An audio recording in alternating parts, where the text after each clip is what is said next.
Hey, welcome back. Indiana Sports Beat Radio here on this Wednesday. It's actually game day for Indiana as they will travel to Lincoln, Nebraska to take on the Corey Huskers and Fred Hoiberg, who has Nebraska playing maybe the best that he's had them in at his time there, Rick.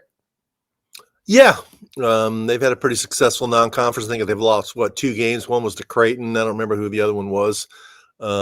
He's been there now, 5 or 6 years. He should finally have his dudes there. He's got a good 3-point shooting team. And as we were mentioning during the downtime, of all the issues that I see with Indiana basketball, 3-point shooting defense is the most alarming.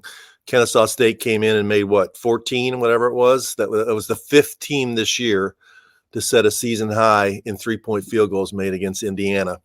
And if that keeps happening, they're not going to win games in the Big Ten, especially on the road.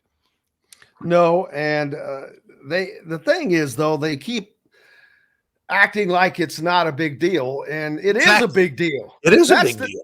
That's what I don't understand is they don't act like it. Mike Woodson acts like it. That's what I meant. It's kind of being blown off like, oh, yeah, it's BS. It is a big deal for Indiana. We won the game was his comment, I think. We won the game. Again, I go back to Mr. Gillespie. Daggone it. Kentucky's former Billy coach, Gillespie. Billy Gillespie. I say get up 28 points and win by 4 every time. I will never forget that statement when he said that. I was like, are you kidding me? So yeah, the inability to just make any progress there, which that's what I'm like, okay, these are mid-major teams, dude, that are just destroying you from that area. I happened to be out of town over the weekend, was able and just happened to be where in Fort Myers, Florida Gulf Coast State was hosting FAU. So I got to go to that game. And I got to see what guys knocking down 3-point shots does to a team. And, right.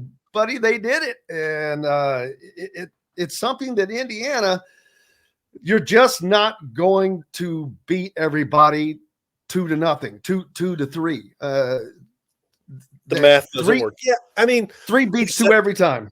We've said this a million times, so we'll say it 1,000,001. You either have to make the 3 or defend the 3. You can't be bad at both. You can't be a team that prefers to pound the ball inside and then let teams make 10, 12, 14 3-point shots, and you only make 3 or 4. That's not – the math is very unfavorable to you doing that. And so schematically, I don't know what it is. I don't remember it being as bad the first 2 years under Mike Woodson in terms of defending the 3. But this year – for whatever reason, we saw it. Florida Gulf Coast, Army, Wright State, Auburn was another one, and then Kennesaw State have all just come in and shot the lights out. I mean, they've all made double figure. I think all of them made double figures 3s against IU, and that's the biggest thing to watch tonight. Nebraska likes to take the 3s, and they're a pretty good 3-point shooting team. And if that happens, they'll get the crowd. Gets the crowd into it. It makes it a really difficult situation to win on the road. And maybe they'll clean it up, but haven't seen much evidence of it yet.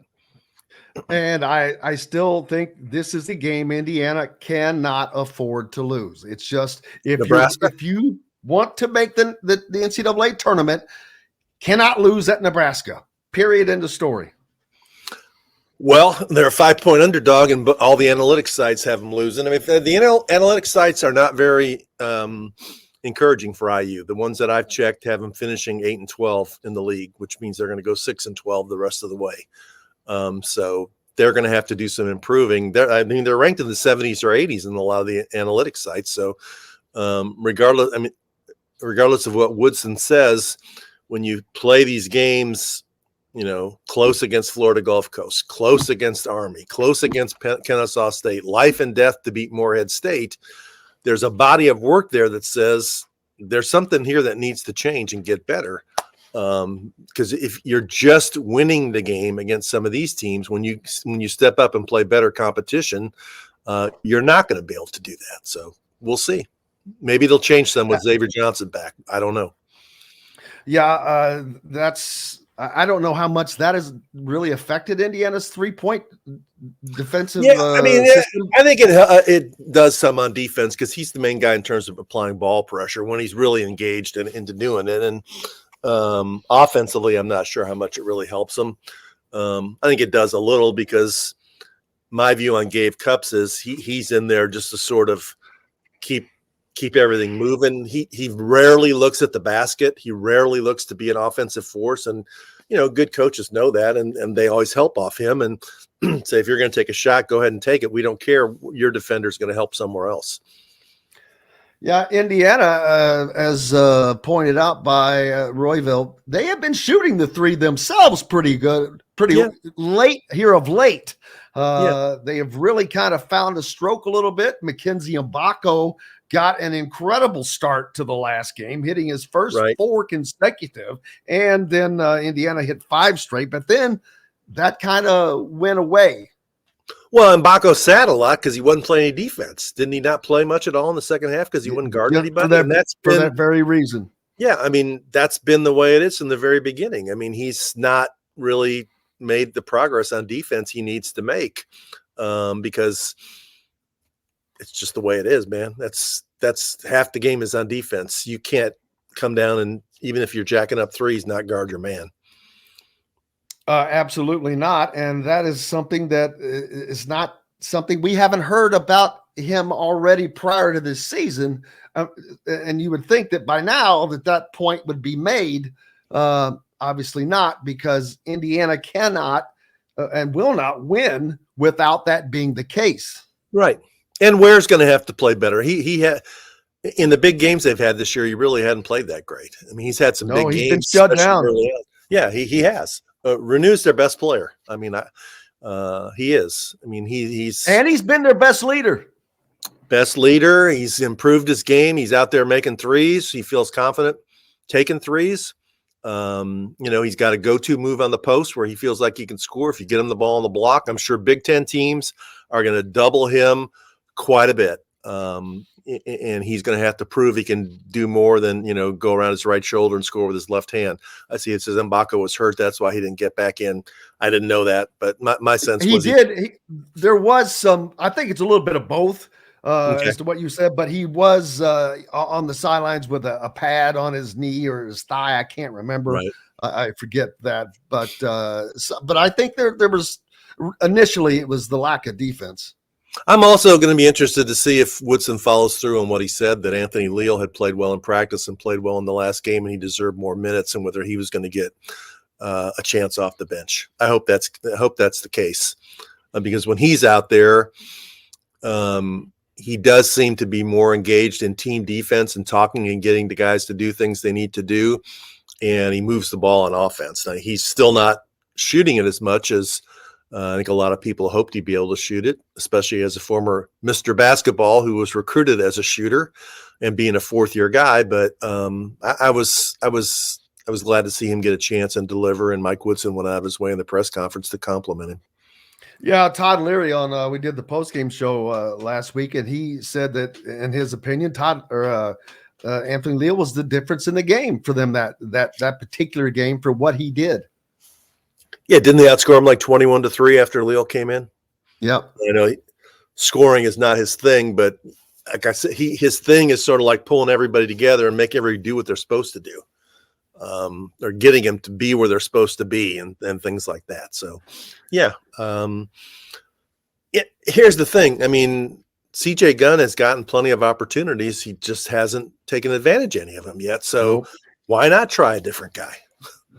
He played the least of the guys, I think, in that last game. Yeah. And everyone had the chance because that was a very high-octane game with a lot of possessions, and they needed the gas. And he played the least, which was a little surprising when you're as thin at guard as Indiana has been. Exactly. But I'm okay with it. It's not. He's gotten plenty of opportunities this year, and there hasn't been anyone he's really taken the opportunity and said, I need to be out here. I mean, and the coaching staff obviously sees the same thing. And, you can't get by with, 3 guards. I think you got to have 4 guards who play and contribute. And Cups is being asked to do something he's really not ready to do yet, which is to play 30 minutes a game. He should be a, 15 minutes per game guy. Yeah. Right? Josh says, I really don't think a Big Ten road game against one of the 5 or so Big Ten teams is a must win. I'm not sure that they're that high, but the reason I say it's a must win is because they're a middle of the pack team and it's early on. You lose early. The sooner you lose, the sooner you start putting your back against the wall and your opportunities start to shrink. So that's to me why it is a win that Indiana really needs to get in their column. It's like going to Michigan. You kind of had to win that game. And yeah, I'm not saying the sky's falling if they are to lose tonight. It would be disappointing to Indiana fans, and I think that it would be a sign of this team's going to have to really buckle down. But it's going to certainly be a litmus test. I think it's a game where you got to go in and play well, and if you win, you make shots, you play well, you play better defense. That's great. You can't go in and have the kind of performance you had against UConn or Auburn, where you're not competitive. From the way it looks today, Indiana and Nebraska are probably going to be in that middle part of the Big Ten on Selection Sunday. They'll be battling each other, to get recognition as a tournament team. So this would be a great win on their resume. It'd give them 2 Big Ten road wins, which is huge right off the bat. But I wouldn't say it's a must win. I think it'd be a very big game for them to have. And then, to me, the Ohio State game's bigger. They come home and play Ohio State on Saturday. Ohio State is ranked ahead of them. Most people consider them an NCAA tournament team. They need to beat a team like Ohio State. That'd be their best win of the year.